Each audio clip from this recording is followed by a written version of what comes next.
veces también se nos cruza con algunas actividades hospitalarias y tratamos de cumplir también con ustedes.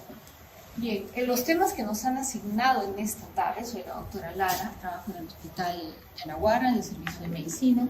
Si con algunos hemos tenido la oportunidad de trabajar, si es que no, un gusto conocerlos esta tarde. Nos han dado estos temas para trabajarlos con ustedes, que son, si bien es cierto, bastante frecuentes, ¿no? En la práctica clínica tenemos que hacer bastante diagnóstico diferencial. En el curso de reumatología, como saben, tenemos que tocar articulaciones, también el cuerpo en sí entero, es decir, las manifestaciones de estas patologías no solamente se van a limitar a lo que es articulaciones o músculo esquelético, sino también a todo lo que es digamos, expresiones sistémicas, ¿no?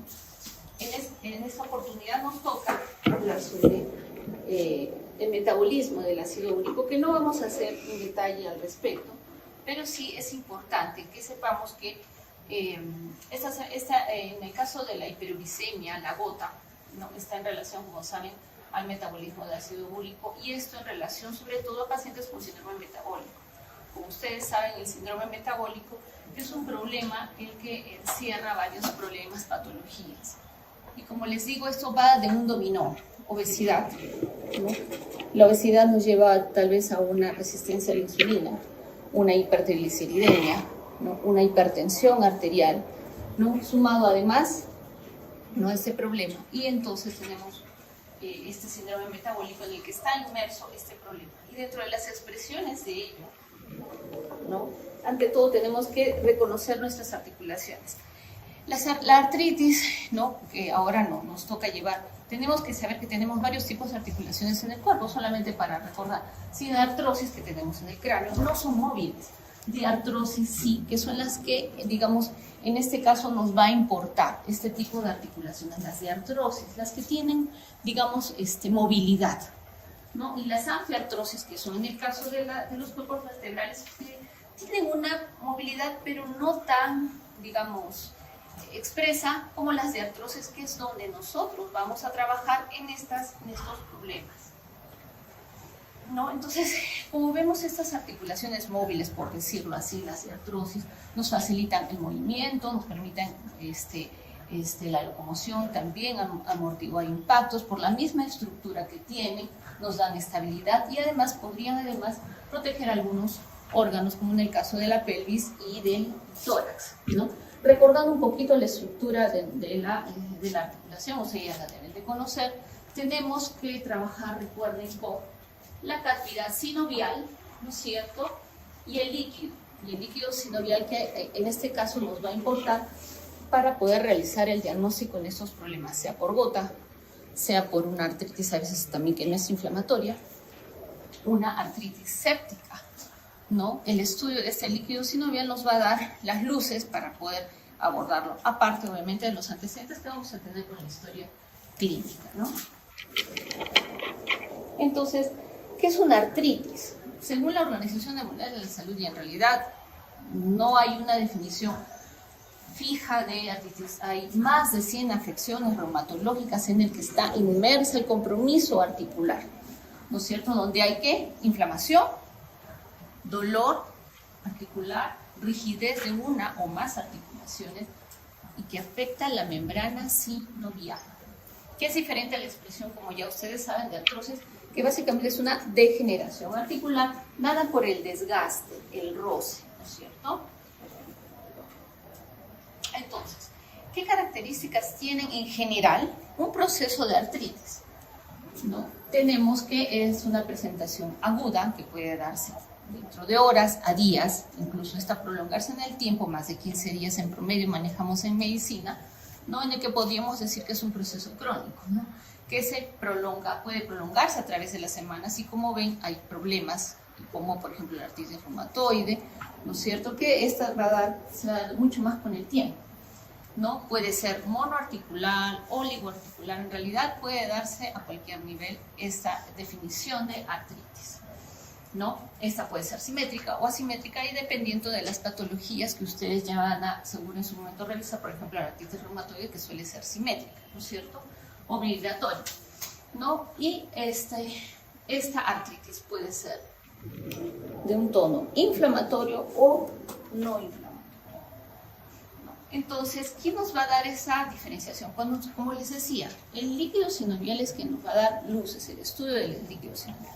Si yo voy a tener, en tal caso, un problema inflamatorio, en este caso, por decirlo así, rodilla, solamente tengo inflamada rodilla, pues entonces, viendo el contexto de mi paciente, antecedentes, si no hay antecedentes, otros antecedentes, por ejemplo, como la artritis reumatoide, que ya viene varios meses, ¿no es cierto?, o semanas teniendo esta afección, yo voy a tener que hacer el estudio de esa inflamación, por ejemplo, de rodilla.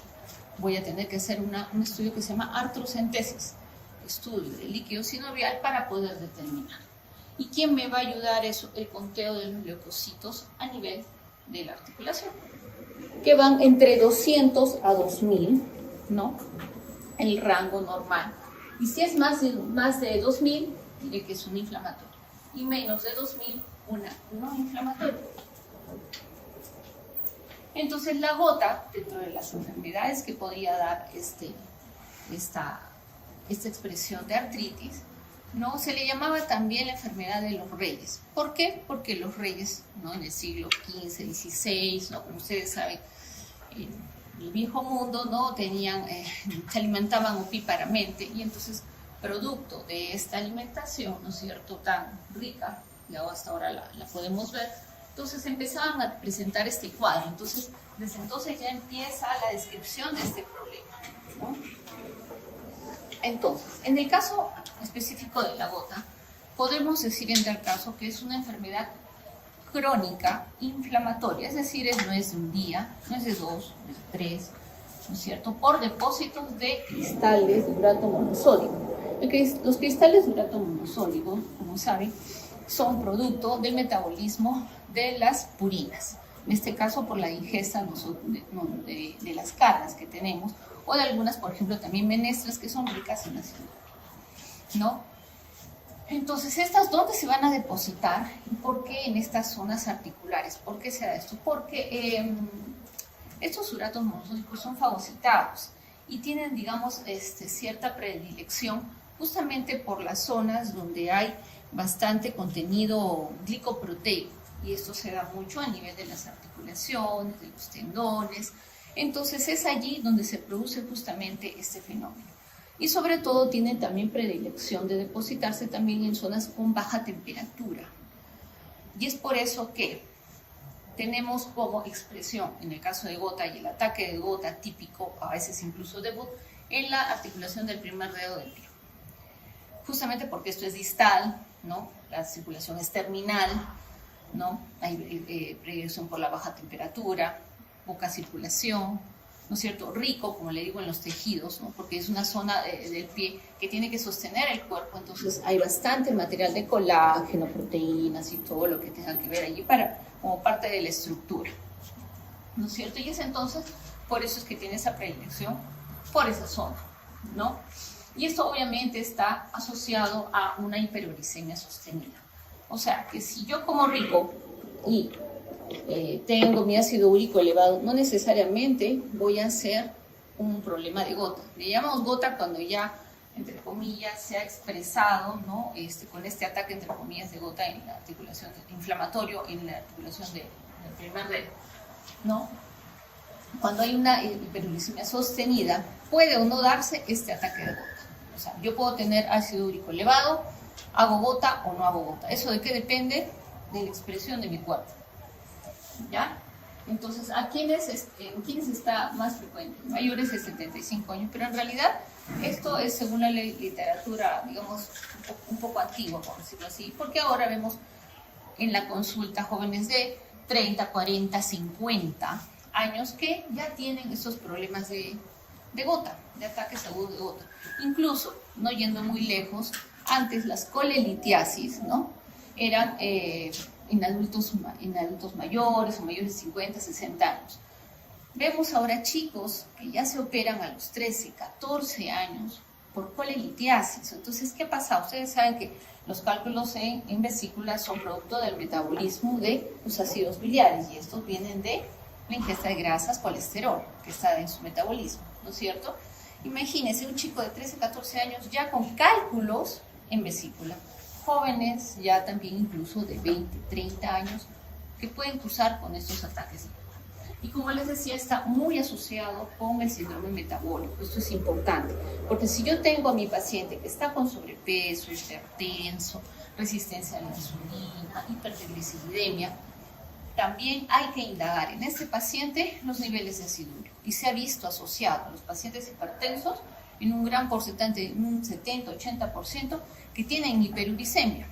Y los de hipertrigliceridemia igual, ¿no? Entonces va a iniciarse, como les mencioné, como una monoartritis. En este caso, en el caso de gota específicamente, con una inflamación en la articulación de la primera articulación metatarsofalágica. En el caso y en el caso de una bacteriana, va a agarrar articulaciones más grandes, rodilla, cadera. Ya esa va a ser, vamos ya haciendo algunas diferencias para que lo puedan grabar. Entonces, ¿cómo voy a hacer el diagnóstico? Vamos a tener que hacer el estudio de este líquido y vamos a evidenciar, ¿no? Aparte de ver la citoquímico, gran, cultivo, porque eso de todas maneras voy a pedir para ver cuáles son las características de mi líquido, ¿no? O sea, si es que está infectado, ¿no? Ver en el gram, la centralidad, cuántos leucocitos y además los cristales de ácido úrico en el líquido. Pero eso lo vas a hacer ahí al toque. Ahora vamos a ver después el tratamiento o vamos a hacer, ¿no? Porque eso no lo vas a tener a la mano, eso lo vas a ver probablemente después. Cuando tu paciente con gota venga, va a estar con mucho dolor y nuestro principio, ante todo, es calmar dolor. Más allá del tratamiento que después le vamos a dar, te va a venir alguien que le duele y es calmar dolor, ¿no? También, en el caso de un paciente que tenga esta ya gota, ¿no? Que no se trate, que no siga bien el tratamiento, ¿no? Vamos a tener expresiones extraarticulares. Estos depósitos, como les decía, tienen predilección por todas estas partes, estas zonas, no solamente articulares, sino periarticulares, tendones, novias, y se van a depositar, van a haber depósitos de ácido úrico, que son los llamados tofos botosos. Que son bastante desagradables, son como una especie de verrugas gigantes, bolas, no sé si han logrado ver alguno en algún hospital. En realidad se ve ahora poco, porque ahora la prevención está bastante, digamos, en boga, ya, sobre todo que ahora hay muchos servicios de DPS, los pacientes que acceden al seguro social ya vienen por sus chequeos más temprano, entonces no se ve, al menos, o sea, en la seguridad social, en mis 12 años que llevo allí, 12, 15 años, he visto, creo, un par o uno, no he visto más con tofos botosos. Probablemente en MINSA, los que roten por allí, de repente vean un poquito más, porque lamentablemente la población que accede al Ministerio de Salud es porque no tiene mayores recursos para poder llegar a los más, y por ende también su nivel sociocultural muchas veces no llega a tener conocimiento de buenos ámbitos alimenticios, ¿no? Entonces, ¿a qué nivel yo voy a decir que es hiperuricemia? Más de 6.8 miligramos por decilitro en sangre. Ese es el valor, ¿no? Como les digo, puedo hacer síntomas o no puedo hacer síntomas, ¿no? Entonces, en el caso de asintomática, obviamente no voy a tener ninguna expresión. Sin embargo, si yo hago una procentesis por allí, o si, digamos, hago una ecografía, ¿no es cierto?, pueda tener la demostración de la presencia de los cristales de ácido úrico.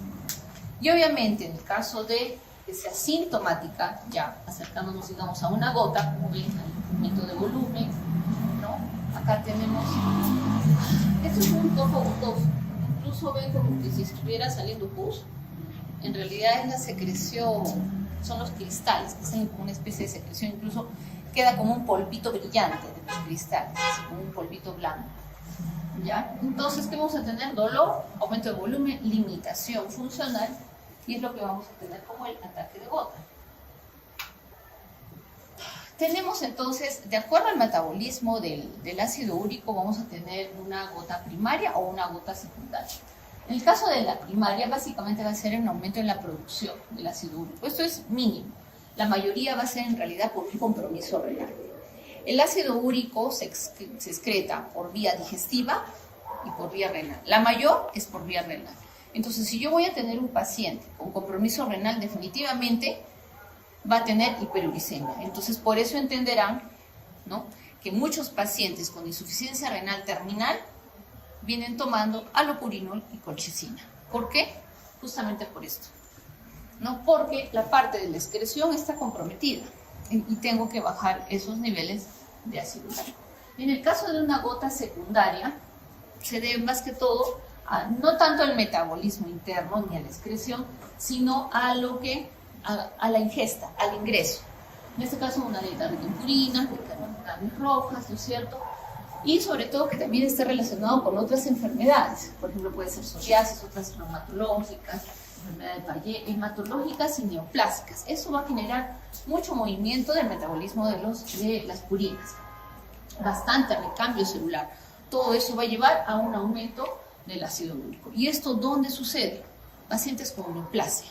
¿Por qué? Porque ellos están en hipercatabolismo.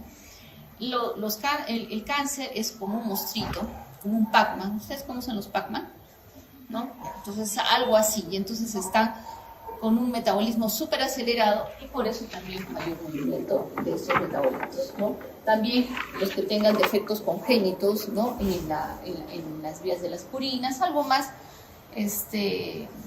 digamos, puntual, pero que nosotros no hacemos lamentablemente el estudio de esos problemas, ¿no? Ya había que hacer laboratorio un poquito más avanzado, por ejemplo, aquellos que tienen síndrome de Schnittgen, ¿no?, Miller, o sea, problemas que no podemos estudiar, pero que se dan. Hay defectos genéticos en la producción de las enzimas. Y también disminución en la excreción renal, ¿no es cierto? Como les decíamos, una insuficiencia renal crónica, puede ser también una deshidratación. Si un paciente con ácido úrico, con hiperuricemia, está deshidratado, puede tener una crisis, ¿no? Pacientes con acidosis. Los pacientes hipertensos que usan tiazidas, diuréticos de asa, hidroclorotiazida, spironolactona, ¿no es cierto?, van a tener también ese riesgo de aumentar su ácido úrico. Entonces, ojo, en esos pacientes hipertensos también hay que controlar eso. No, algunas intoxicaciones por plomo, ¿no? Enfermedades que van a tener como consecuencia una insuficiencia renal, enfermedad por poliquistosis, ¿no?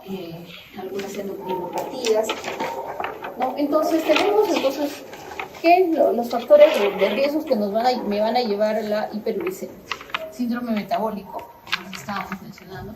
En el caso de si bien es cierto, esto es más frecuente en varones, la gota es más frecuente en varones. En el caso de la mujer, entre comillas, está algo exenta hasta que llega la menopausia y tenemos un menor efecto protector estrogénico.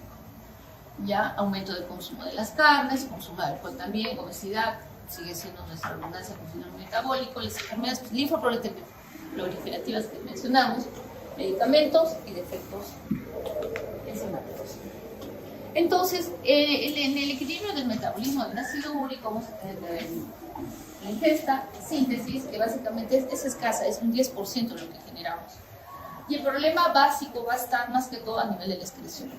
2/3 se produce a nivel renal, ¿no?, y 1/3 por la vía gástrica, gastrointestinal. Entonces, lo que tenemos que cuidar aquí es el riñón. ¿Y el riñón por quién se encuentra afectado?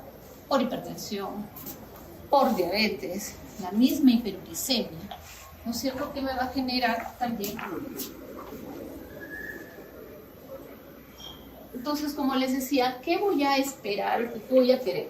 No voy a querer eliminar básicamente dolor, porque cuando me va a venir el ataque, yo no voy a hacer en ese momento la punción, voy a llevar al laboratorio. Tu paciente está que grita de dolor y está desesperado, encima que está esperando la larga cola de emergencia, ¿no es cierto? Entonces, lo que yo voy a querer es eliminar lo más pronto el dolor. Quiero prevenir que esto vuelva a repetirse, evitar las complicaciones y en este caso que se hagan los depósitos del urato monosódico en las zonas periarticulares y también a nivel renal. ¿Por qué? Porque a nivel renal me va a dar como consecuencia una enfermedad renal crónica por depósito de cristales. Esa reacción inflamatoria, esta fagocitosis, ¿no?, que existe de los cristales, ¿no?, toda esa reacción inflamatoria no solamente se da a ese nivel, sino a nivel del tejido renal, ¿no?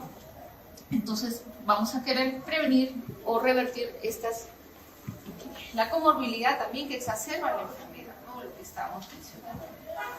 Tratamiento.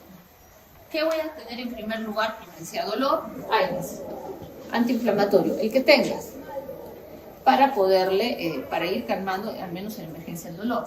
Puede ser diclofenaco, puede ser ibuprofeno, digamos por excelencia la indometacina, pero puedes usar el resto. En la dosis sugerían, la Naproxeno puede ser 500 cada 8, ibuprofeno puede ser 400 cada 8, 600 cada 12, ¿no?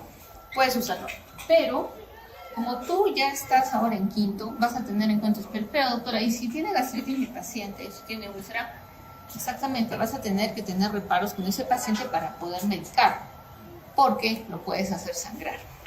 Entonces tienes que tenerlo en cuenta. Si no responde mi paciente a un AINE, en forma aguda voy a pasar a usar colchicina. ¿Cómo lo voy a usar? Puedo usar con una dosis inicial de 1.2 miligramos, no como una dosis inicial, y después cada hora lo puedo repetir, aumentar 0,6, hasta remitir el dolor, o hasta que, entre comillas, me aparezca los RAM, náuseas, vómitos, diarrea que se puede presentar. Pero mi fin principal es que controle dolor, ¿no? Y luego voy bajando hasta llegarme con una dosis de cada 24 horas para controlar, ¿no? Pero eso también tiene su reparo. Si tengo una creatinina mayor de 1.5, tienes que también parar ahí. Y en el caso que no me funcione ninguno de los dos anteriores, voy a pasar a usar los corticoides, los grandes antiinflamatorios por excelencia. ¿Ya? Entonces voy a poder dar prednisona, ¿no?, 20 a 40 miligramos, y lo voy a ir titulando, ¿no?, por 1 o 2 semanas. Recuerda que si tú das altas dosis de corticoides, para no hacer un problema de supresión brusca, vas a ir bajando poco a poco. Y a la vez que vas controlando dolor, vas bajando la inflamación, ¿no es cierto? ¿Ya? También podrías echarle mano a la vía endovenosa intramuscular, ¿no? Que sí, a veces ustedes habrán visto de repente que le colocan dexametasona, sudiclo con dexametasona. Hay que ver las equivalencias que tenemos de corticoides. Ustedes ahora que están en reumato, revisen las equivalencias de corticoides, a cuánto equivale de prednisona, dexametasona, metiprezolona, para que lo puedan usar, ¿no? Y podríamos incluso hasta hacer infiltraciones de la articulación, si es que es necesario, con metilprednisolona, una dosis de 180 miligramos intraarticular, o de triamcinolona 10 a 40 miligramos. ¿Ya? Entonces, como digo, básicamente dolor, todo, si se dan cuenta, es básicamente para calmar dolor. Esto es por dolor, esto es por dolor.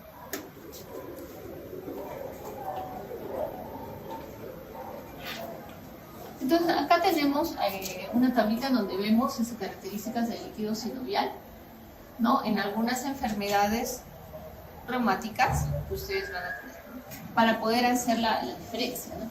Como les decía, en cuanto al conteo de los leucocitos, lo máximo es 2000. Normalmente tenemos que además es bastante viscoso y es un amarillo claro. Si yo me hubiese golpeado, ¿no?, y viene tu paciente, no, se me ha hinchado la rodilla, no te dice que se ha golpeado o que se ha golpeado, vamos a tener un amarillo claro, pero además puede haber rasgos de sangre, incluso en una hemartrosis, ¿no? Y los leucocitos, como no ha habido un problema, básicamente, como se dice, infeccioso, inflamatorio, los leucocitos se van a mantener en rango normal. Lo que sí probablemente voy a encontrar son glóbulos rojos en ese líquido. En el caso de un lupus eritematoso, que también tenemos dolor articular, ¿no es cierto?, va a bajar un poco la viscosidad, pero ya me van alterando los leucocitos. En una artritis juvenil, ¿no es cierto?, ya va a ir cambiando a un amarillo turbio, entre 10.000 a 20.000 leucocitos, pero esto básicamente es dado por el proceso inflamatorio, ¿no? Y en el caso de una artritis séptica, voy a tener un líquido purulento, más turbio, la viscosidad ha bajado bastante, ¿no? Y los leucocitos son más de 50.000. Otras características que hay que tener en cuenta también es a nivel de los valores de glucosa y proteínas, porque tú vas a pedir en el examen cuando hagas tu artrocentesis, vas a pedir además citoquímico, y en ese citoquímico te va a salir los valores de glucosa y proteínas. Si te das cuenta, en el caso de que esté normal la articulación, haya sido un traumatismo, ¿no? Los valores de glucosa y proteínas van a ser normales. ¿Qué es normal? Los valores van a ser semejantes en suelo, ¿ya? Y en el caso de que fuese un inflamatorio o infeccioso, sobre todo un infeccioso, que es lo que más nos interesa, en el infeccioso la glucosa va a disminuir. ¿Pero por qué? Porque las bacterias les gusta comer rico, entonces se van a comer glucosa, entonces esta glucosa va a bajar. Entonces te lo digo así para que más o menos te puedas acordar y saber que en una séptica las bacterias se lo comen todo y baja la glucosa porque se lo comen todo.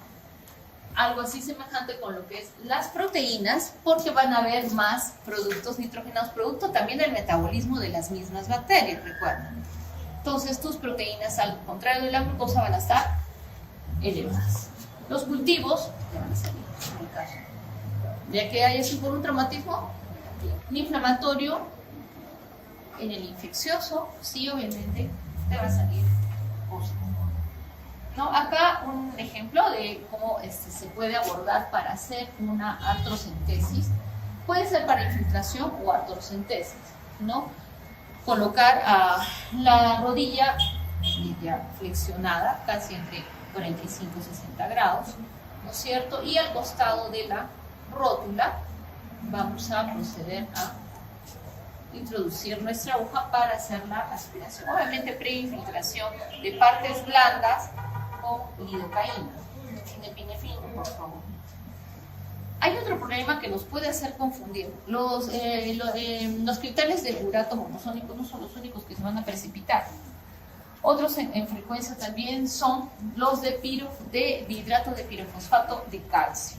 Esos también nos van a dar artritis por depósitos de cristales, ¿no? En este caso, ¿no? También se le llama pseudogota, porque el cuadro va a ser totalmente idéntico, las mismas características, vas a actuar de la misma forma para la terapéutica, de la misma forma para el diagnóstico, pero en ese rato, como te digo, no te vas a poner al microscopio a mirar los cristales si son de pirofosfato o si son de urato monosódico, ¿no? Tú vas a calmar ¿qué?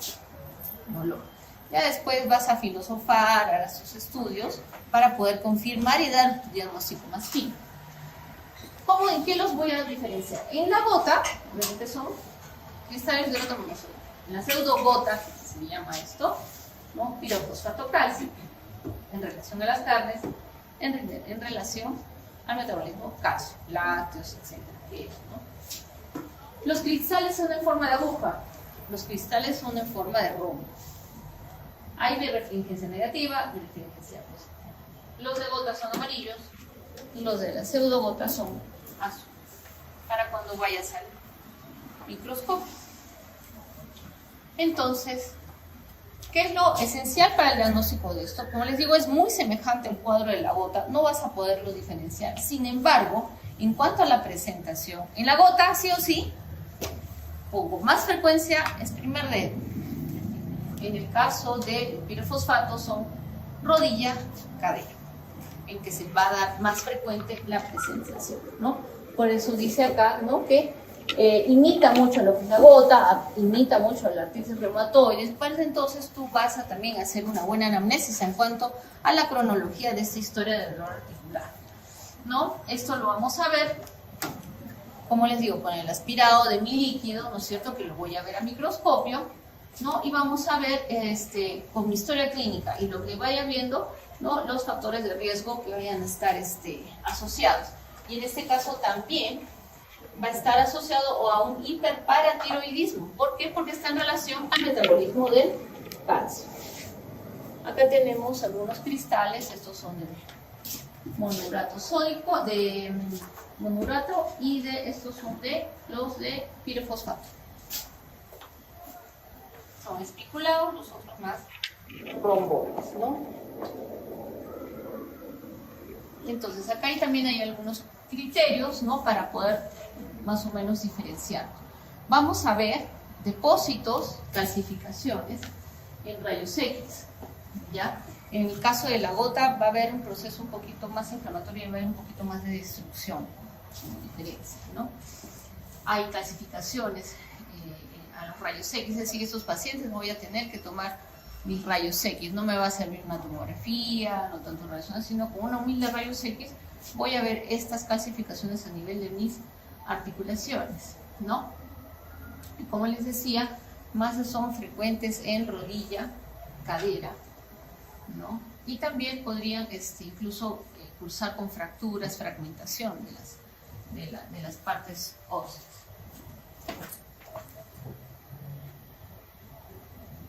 Poco frecuente, ¿no? Acá dice que es poco frecuente que sea en articulaciones pequeñas, hombro o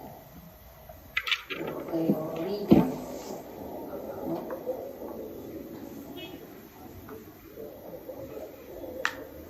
Entonces, como ya estábamos hablando un poquito también en comparación a la artritis séptica, porque los cuadros a las finales van a ser muy semejantes. Tú vas a tener a las finales una articulación con aumento de volumen, dolor, ¿no es cierto?, con signos de flebosis, con limitación funcional, y no vas a saber de qué se trata, ¿no es cierto? Si lo vas a ver solamente, si vas a ver a un paciente así.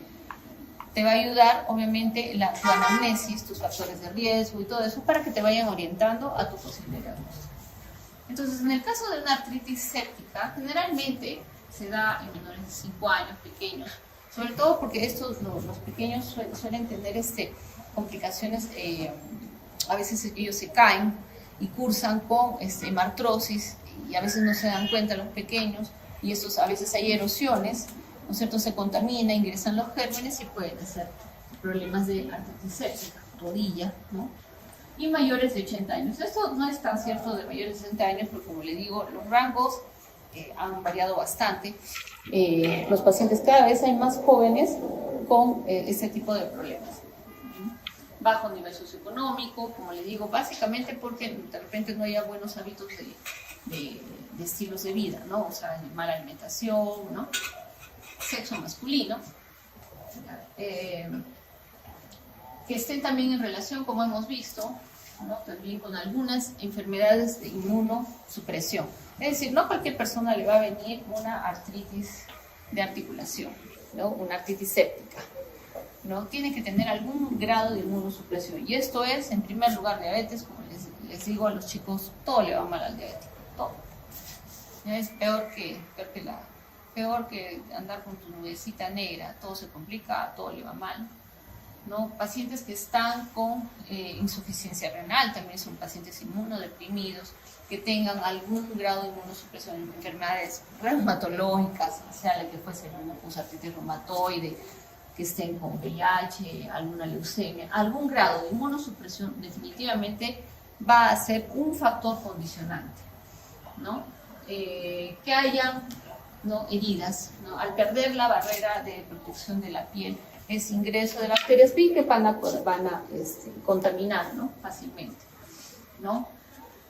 Un problema importante, el problema de un antecedente de cirugía articular. Esto es bien apremiante, porque cuando existe una artritis séptica, una artritis bacteriana, ¿no?, el problema es que te va a destruir la articulación, y muchas veces estos pacientes van a tener que ir a un proceso quirúrgico. Pero si te das cuenta, si con el tiempo se va destruyendo producto de este proceso infeccioso, inflamatorio de la articulación, ese paciente, y mucho más es que tiene ese antecedente de cirugía, de una cirugía previa, de prótesis, ¿no? El tratamiento es largo, van a quedar con secuelas, no van a recuperar la articulación original, definitivamente van a estar con prótesis, o van a estar definitivamente en una secuela que no van a poder movilizarse como antes. Entonces, es importante identificarla e iniciar tratamiento antibiótico temprano. Por eso es que hay que hacer lo más pronto también tu diferenciación, pero dirás, en ese rato, ¿cómo le voy a hacer? Sí, vas a ir calmando dolor, sí vas a ir tomando sus exámenes y de acuerdo a lo que tengas en tus historias clínicas, empezarás, si es que es necesario, ya con tratamiento antibiótico, ¿no? ¿Qué microorganismos son más frecuentes? Estafilococo, ¿no? Porque obviamente es el que está más en la superficie de la piel. También los gram negativos. Pero en quienes se da la frecuencia con bacilos gram negativos. Los gram negativos generalmente se dan igual en pacientes inmunodeprimidos, diabéticos. Si alguno ha visto, no sé si comió alguna vez pacientes con pie diabético, ¿no? Los pacientes con pie diabético, ¿cuál es el germen por excelencia allí? ¿Son estafilococos? No. ¿Son estreptococos? No. Son E. coli, pseudomonas, Klebsiella, ¿y qué son ellos? Gram negativos. Entonces, los gram negativos asociados a quiénes están? A inmunodeprimidos, adictos, ¿no? ¿Por qué? Porque comparten, ¿no? las jeringas, porque como no tienen dinero y prima más su adicción, comparten, ¿no? Jeringas, ancianos, merced, ya tienen un backup bastante disminuido, inmunodeprimidos y las comorbilidades que les estamos mencionando, ¿no? Que sea diabetes mellitus, insuficiencia renal, algún problema oncológico, alguna enfermedad reumatológica, ¿no? Autoinmune, ¿no? Igual para los estreptococos beta hemolíticos, ¿no? Comparten lo mismo. En procedimientos ortopédicos, es decir, los que han sido operados de cadera, rodilla, prótesis, vamos a tener más frecuentemente estafilococos coagulasa negativos. Y micobacterias y hongos, más en pacientes con inmunodeficiencia. Todas las cosas raras les pasan a los inmunodeprimidos, todo. ¿No? Bueno, este ya está más raro, ¿no? Con una mordedura humana. Dicen que yo quería ver hace tiempo qué bacterias tiene la mordedura humana y qué bacterias tiene la mordedura del perro. No sé si ustedes saben, pero por curiosidad, a ver, comparen. Yo quería hacerlo hace tiempo, pero supuestamente la mordedura del humano es más cochina que la del perro. Así que por eso es que probablemente ponen eso. Qué triste, ¿no? Somos re cochinos, ¿no? Entonces, el tratamiento antibiótico va a depender obviamente de la etiología y de la identificación del germen. ¿Y eso cuándo se va a dar? Recuerda que cuando tú has hecho el aspirado de tu articulación, ¿no es cierto? Has hecho una tu artocentesis, has mandado tu gramicultivo, que no le puse en ningún lado, tu gramicultivo, tu citoquímico, ¿no es cierto? Entonces allí, pero tu cultivo, ¿cuándo te va a salir? ¿En un día? No. ¿2 días? No. 3. Una semana. Un cultivo aquí en la China con chinchilla, Rusia y todo lo demás es una semana. Mientras tanto, ¿qué vas a hacer? Tienes que iniciar tratamiento ya. Si ustedes han tenido oportunidad de revisar las, ¿cómo se llaman estas? La Surviving de Sepsis Campaign, ¿sí?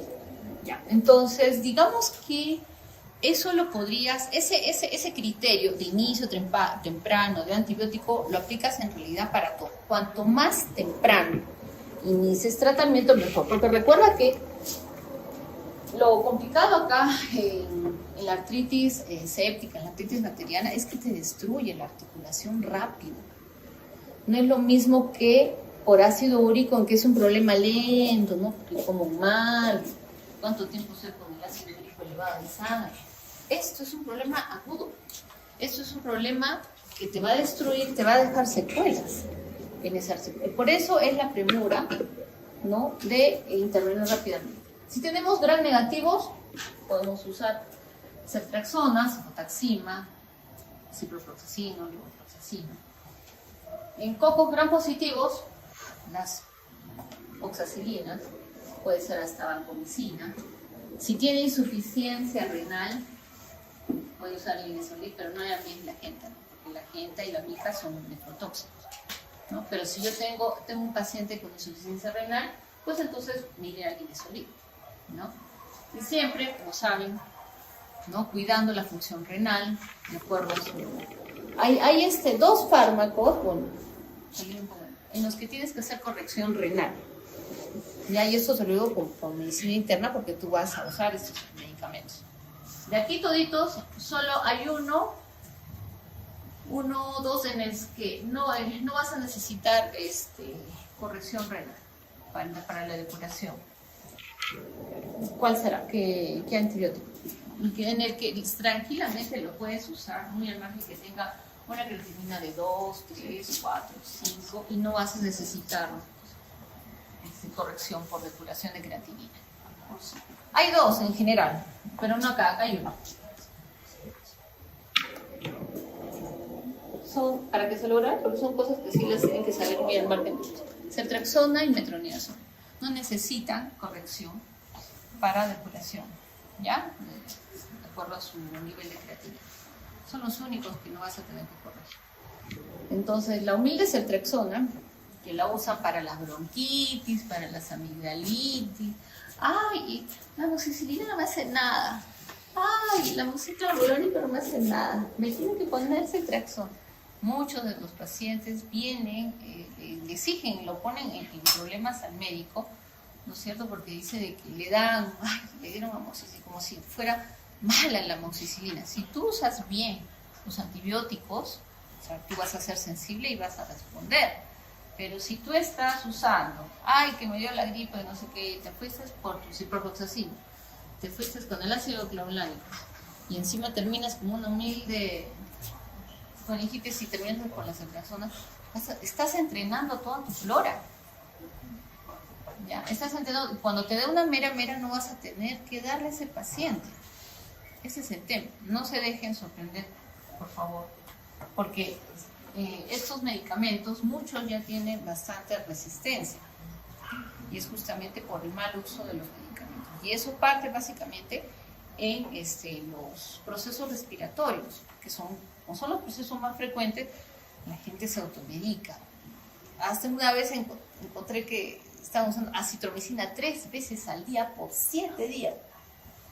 No hice mayor escándalo, eso porque no era el momento, no tenía tiempo, pero así del mal uso de medicamentos. Y cuando tú vas a querer actuar, ¿verdad?, no van a tener buena evolución. Y si encima es diabético, insuficiencia renal, peor. Entonces, les traigo a cotación eso para que también se cuide justamente esta sensibilidad. Porque si no tienes eso, no vas a tener que darle. Uno que no vas a tener y otro que va a gastar más, ¿no? Bacilos gram-negativos, cocos gram-negativos, ceftriaxona. Alternativas, Tronam, ya cositas más fuertes, ¿no? Igual cefotaxima, ciprofloxacino. Acá no estamos hablando ninguno de los meropenem, ni que muchas veces ya hospitalariamente tenemos que rotar porque no responden a tratamiento, porque ya vienen a veces maltratados. Uno porque no cumplen el tratamiento y otro porque tienen un historial justamente de mal uso de antibióticos. El tratamiento quirúrgico. El tratamiento quirúrgico es, digamos, la última opción que se tendría en estos pacientes con artritis séptica. ¿Ya? Hay que tratar de que esto no llegue, pero lamentablemente si esto se da por el tiempo prolongado del tratamiento, las secuelas que pueda tener, lamentablemente van a tener que ir a una artroplastía o incluso una artrodesis. Y la artrodesis significa que esta articulación ya va a perder movilidad. ¿Ya? Entonces hay que justamente actuar pronto y en forma adecuada.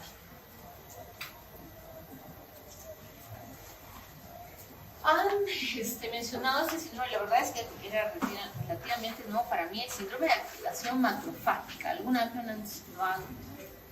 Está en su sílabo. Ya, bien. Este síndrome de activación macrofágica, más o menos como les digo, es como si fuese una gran respuesta inflamatoria, una especie de tormenta sistémica que se da en la presentación de alguna de estas enfermedades reumatológicas y autoinmunes, con compromiso hematológico, ¿no? Es una reacción inflamatoria, como dice, fatal. ¿no? Y es difícil el diagnóstico diferencial porque puede ser que te confundas con una reacción inflamatoria sistémica o con una sepsis, porque evoluciona con los mismos cambios y de la misma manera, ¿no? Y eso, ¿por qué se menciona aquí? Porque puede desencadenarse en asociación a enfermedades reumáticas. Hemos tenido pacientes hospitalizados en estudio, ¿no?, de pacientes con lupus, vasculitis, y que de pronto en este interín que vienen van teniendo una evolución tórpida. Los pulsas, los manejan, hacen compromiso pulmonar, compromiso renal, hepático, o sea, es una desgracia. Ahí tú le pones antibióticos, lo pulsaste y el paciente sigue yendo mal, ¿no? Esto también se da en los problemas neoplásicos, cuando estás dando quimioterapia, ¿no? Y en donde se supone que con la quimioterapia tú se supone que matas células neoplásicas, entonces se va a generar una gran, ¿no?, también igual una gran reacción inflamatoria, respuesta inflamatoria ante esta gran muerte celular neoplásica, y se puede desencadenar una gran respuesta inflamatoria. Por eso es que también está asociada a enfermedades neoplásicas. También pueden ser infecciosas, como les digo, porque se comporta de una manera muy semejante. Drogas es algo más alejado, pero en general diría que lo más importante es eso: reumáticas, neoplásicas e infecciosas. Más en niños que adultos. Sin embargo, en adultos, que yo he venido viendo en las presentaciones de enfermedades autoinmunes, como les digo, se ha presentado. Ese comienzo agudo, puede haber fiebre, ¿no? Puede haber delirio, psicosis, ¿no? En un síndrome, ¿no?, de respuesta inflamatoria sistémica, puedes tener esplenomegalia aquí, puedes tener hepatomegalia aquí, puedes tener crecimiento de ganglios aquí también. En un linfoma puedes tener crecimiento aquí también. El tema, ¿no?, es como es una tormenta, este síndrome de activación máxima, ¿no?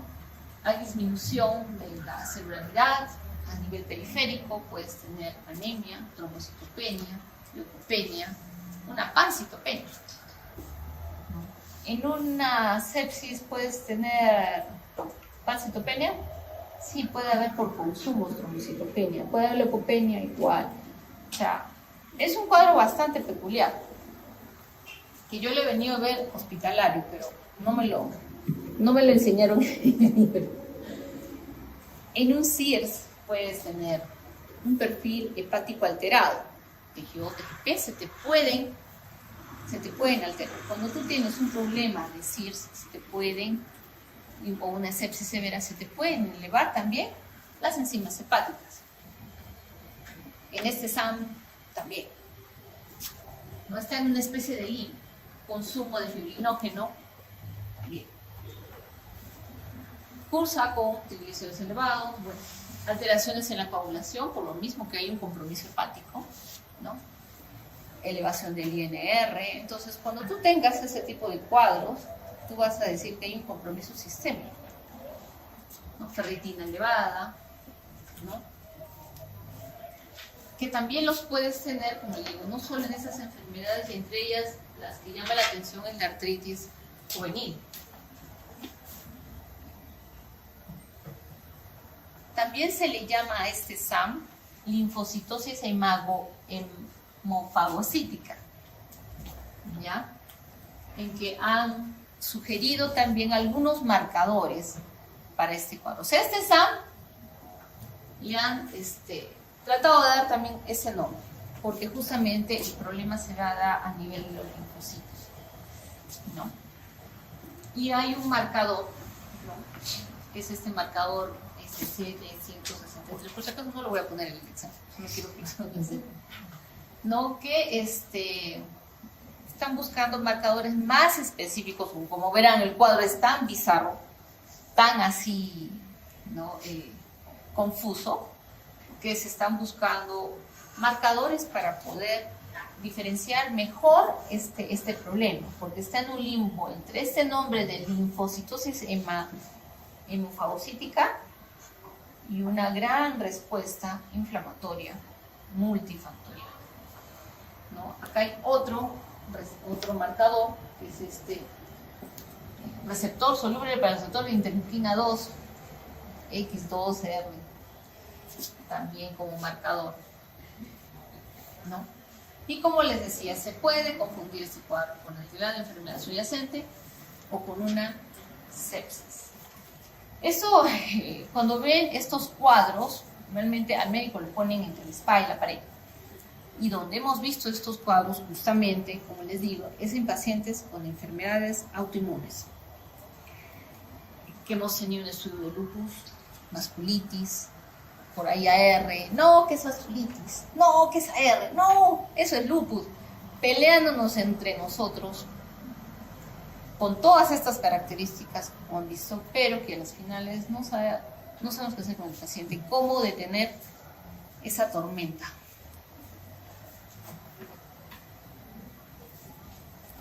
El tratamiento, bueno, en realidad es la causa que lo desencadena, ¿no? En este caso, todo lo que estamos mencionando, la enfermedad de fondo.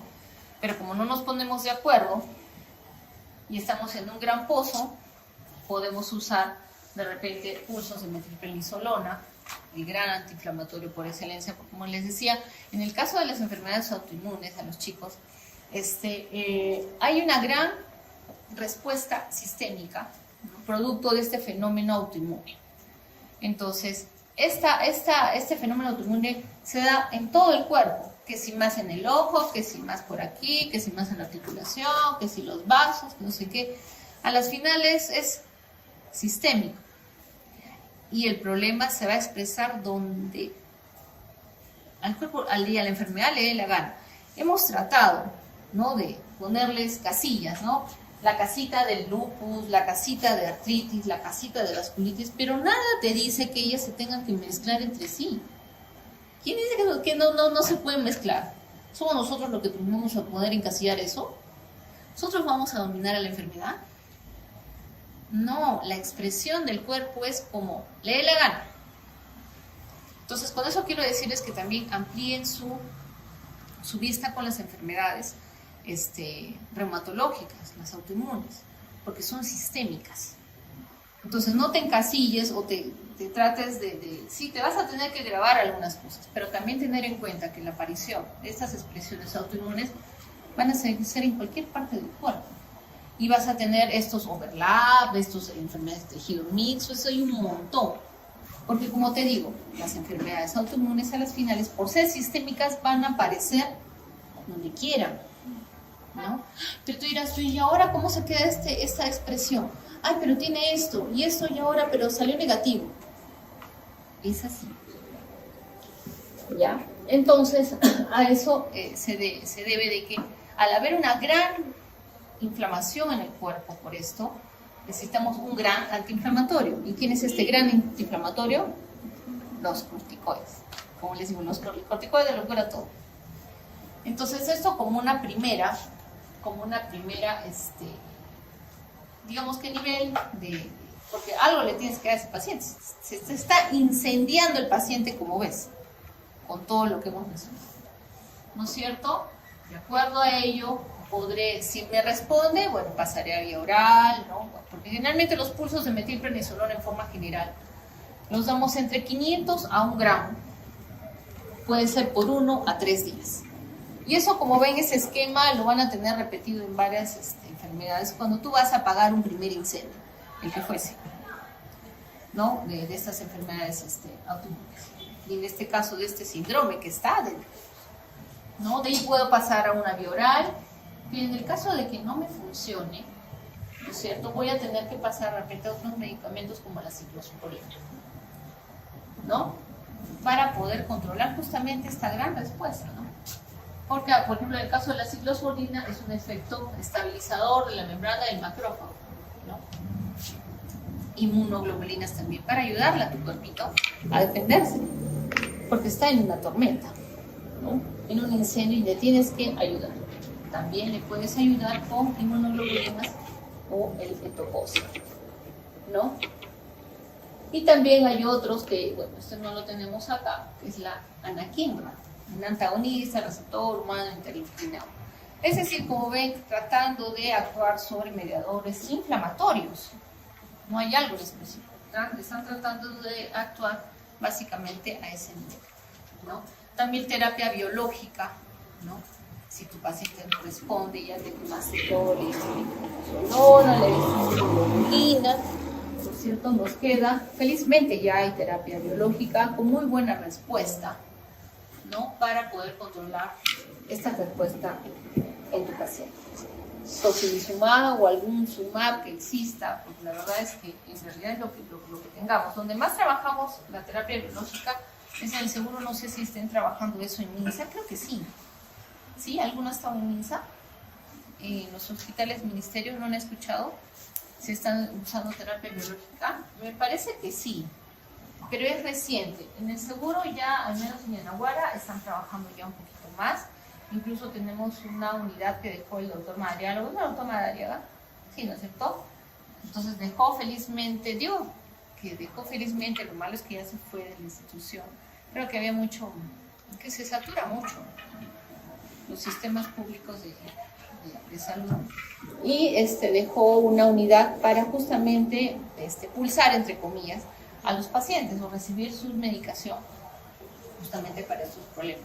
No solamente por un SAM, esto es agudo, esto es intrahospitalario, ¿no? Sino también pacientes con el reumatoide, vasculitis, que requieran el uso de terapia biológica con muy buenos resultados. Pero no es de primera línea, como ves. Primero siempre te vas con los humildes corticoides, ¿no? Y al último, como si dice ya una bomba nuclear. Bueno, hasta ahorita, ¿no? Que tiene muy buenos resultados, pero siempre hay que tener esa escalera. Entonces, este síndrome de activación macrofágica, en realidad, es esa respuesta, gran respuesta o gran tormenta. ¿Cuándo la van a ver?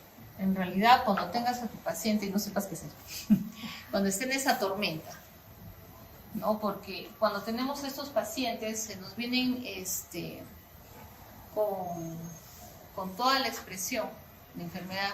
Donde más he visto es enfermedades autoinmunes. Entiendo que también en los casos de pacientes oncológicos bastante, ¿no? Que ellos también manejan este tipo de problemas, pero en lo que es medicina interna, básicamente con quienes más se da es con enfermedades autoinmunes. Y no solamente es el tema de enfriar el cuadro, sino también que como te confundes con un cuadro de sepsis como esto, eso también hay un cuadro de sepsis. En un cuadro de sepsis tienes alteración hepática, renal, puede ser hepacitopenia, por trombocitopenia por consumo, alteraciones de INR, o sea, toda una tormenta, ¿no? Y que la tienes que asumir como tal. Muchas veces no vas a llegar en ese momento al diagnóstico de qué lo ocasionó. Lo importante es ahí hacer el soporte. Y el soporte es que sí. Es como si tienes el incendio. ¿Vas a ponerte a investigar qué causó el incendio o lo vas a apagar? Lo apagas. Y de eso se trata. Eso, pero que lo tengas presente. Que tengas presente que esto puede suceder incluso con enfermedades autoinmunes, con estas reumatológicas, con las oncológicas. Es una tormenta que tienes que tratar de controlar para que tu paciente, no se te muere, no se muere. Y sí se muere. A veces se van a UCI y todo lo demás, y así se han muerto bastante. Justamente por presentar este síndrome que asumo que, bueno, poco a poco lo han ido yo porque a mí no me lo presentaron, pero sí lo he visto.